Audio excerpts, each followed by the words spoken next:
laws against motoring into town without phoning ahead. Old Dobbin was certainly cheaper. He never ran out of gas, and he could always find his own way home.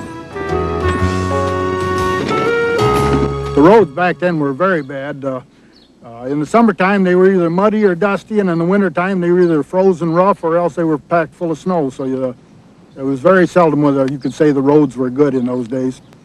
Farmers began to see opportunity in the motorist's misfortune, as Russell Poole recalls. In the spring, there was a bad spot on the road. A neighbor of ours kept his team of horses all ready, and someone would come along, he'd pull them out.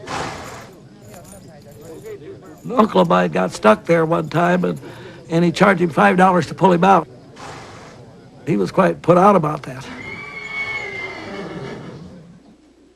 People who were living in rural America really had to be convinced of the fact the automobile would be an advantage. In particular, they had to be convinced that it had some advantages over horse-drawn vehicles, or just over the horse itself. And so what needed to be proven was that the vehicle was reliable, could be counted on to function when you wanted it to function, with a minimum number of repairs. That was a tall order. Auto manufacturing remained a risky proposition for some time. In the town of Oregon, E.D. Etnier, who had dreamt Detroit-sized dreams, went bust after making only 15 cars. To prove that American cars were practical machines, rugged enough to handle rough country roads, a rich Bostonian named Charles Glidden organized the first reliability run, an endurance test called the Glidden Tour.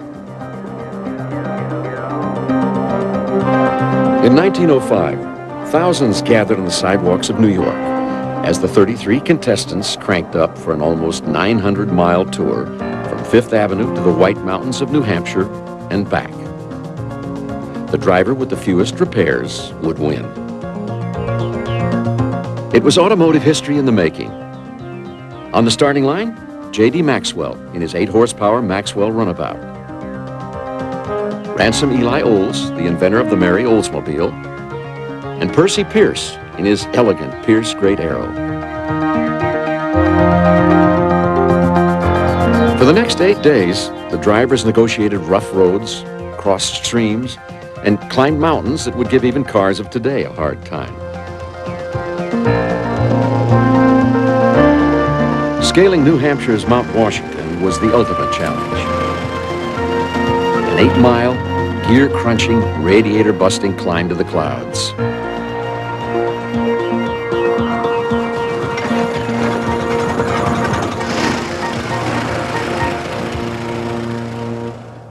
The only woman among the contestants was Joan Newton Cuneo, a wealthy matron who drove with remarkable skill.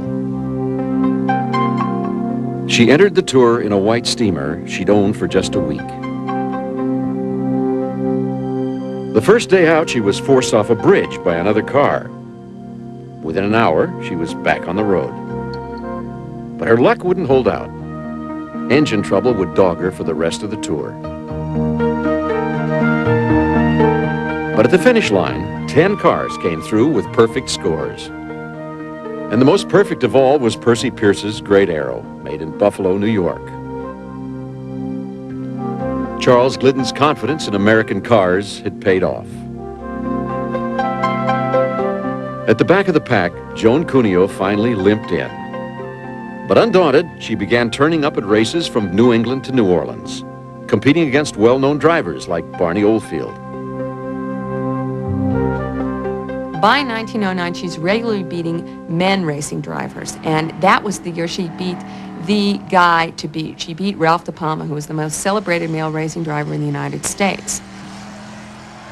That same year, the AAA banned women from organized automobile racing. And they asked her, are you trying to prove something about women? Are you trying to drive this car so women can get the vote or get more rights? And she said, no, I'm really not the women's rights type. I've never been the suffrage type. I just like to drive fast. Driven by the novelty of speed, Americans had fallen in love with the car. This was one affair that was going to last. In 1909, a 22-year-old housewife would drive 3,800 miles across the United States. Driving Passion will continue on TBS.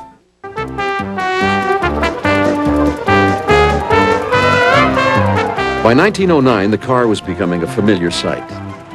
About 125,000 were sold that year.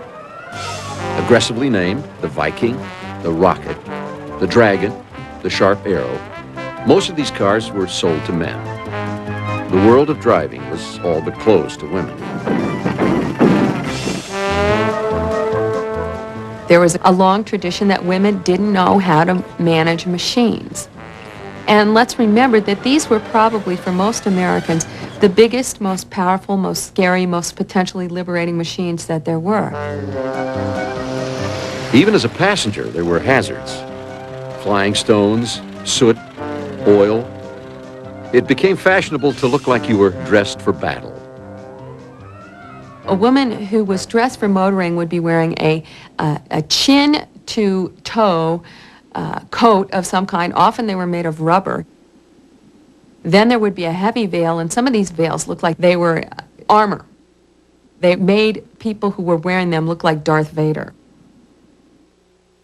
Colonel Albert Pope, a bicycle manufacturer, saw a future in making cars that even a lady could handle. A car that was clean and simple. A quiet little electric car.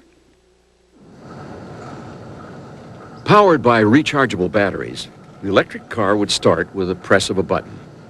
With no cranks to turn, without any gears to shift, they were easy to maneuver, as Murtis McKee remembers. The electric cars didn't go very fast. About as fast as you could walk, I guess.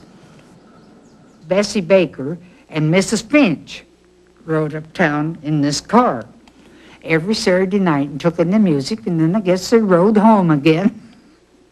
And they drove on the sidewalk.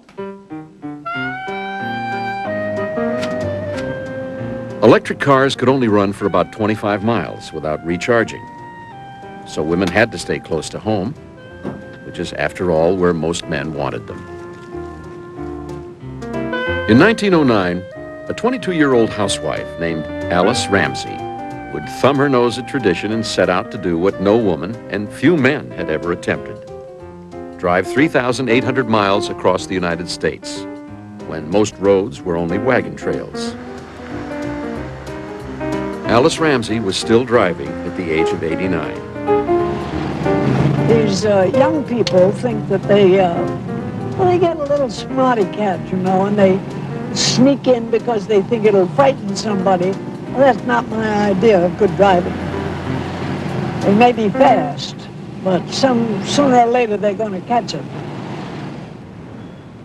Alice's driving career began in Hackensack, New Jersey, when her husband, Congressman John Bone Ramsey, bought her a gasoline-powered Maxwell. Her son, the Reverend John Ramsey, remembers the story.